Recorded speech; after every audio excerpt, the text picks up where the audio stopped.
You're often told that making pastry from scratch can be quite difficult, but I've got a really simple lard pastry that is easy to use, quick to make, and it is perfect for my curried vegetable pasties. This is a simple recipe to remember. I've got 2 cups of plain flour and 50 grams of both unsalted butter and lard. This is a beautiful combination for pastry because it gives the pastry a bit of tightness. So in goes the butter and lard. Now, the key to making pastry is keeping everything nice and chilled. So make sure that if you are going to make this recipe by hand, which is what I'm going to do, if your hands are warm, run them under some cold water. Using a butter knife, just cut the butter and lard into the flour until it's quite crumbly. Now I just want to use my fingers just to gently rub in the butter and the lard into the flour until it's nice and crumbly, almost like breadcrumbs.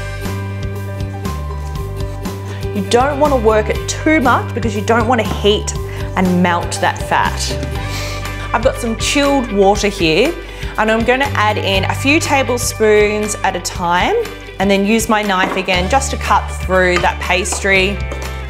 You don't want to develop the gluten so that the pastry is tough. So you just want to be careful and bring it together lightly.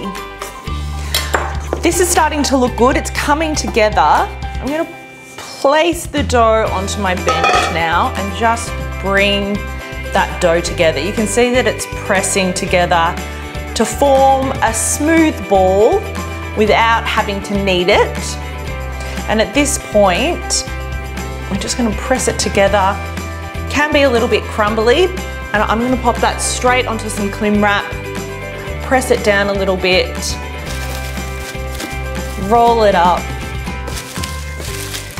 And this is going to go straight into the fridge for around about 30 minutes, but if you like, you could leave it for a few hours as well before rolling it out. And that's how simple it is to make a short crust pastry.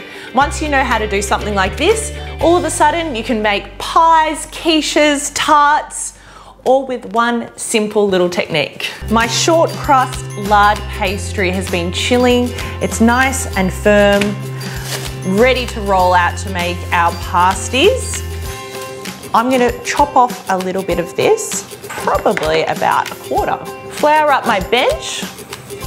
Just a little bit of plain flour. This dough can be quite sticky, so you want to make sure that your rolling pin has plenty of flour on it as well.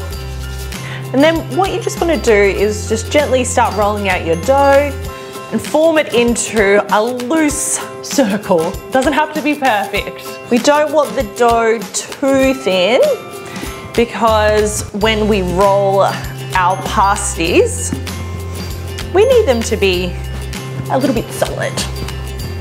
Now to my filling. The beauty of pasties is that you can fill them with your favourite fillings, but I'm making a curried veg pasty today. So I've just used some diced potato, cauliflower, some frozen peas, and gently cooked that with some onions, curry leaves, and just your standard curry powder. I used Keen's. You don't have to go too crazy with cooking it, just to bring the flavours together. I've also chilled it in the fridge, and I'm going to pop my filling straight onto the dough. And then, really simply, this is rustic cooking at its best. Press over the dough and press this down to form a little half moon shape. Make sure the filling's all in there, packed in nice and tight. And then you can grab a fork and press the edges, make it look a little bit pretty. I really love this rustic look. You can trim up the pastry if you like, but I like crimping the edge, keeping it rustic, and then you'll get some different textures in your pastry as well. Right, just to finish these off, I've got a little bit of egg wash here. Gently paint my pasties. This will make them nice and golden. These are ready to now go into the oven, 180 degrees for around about 40 minutes or until the pastry is nice and golden and crispy.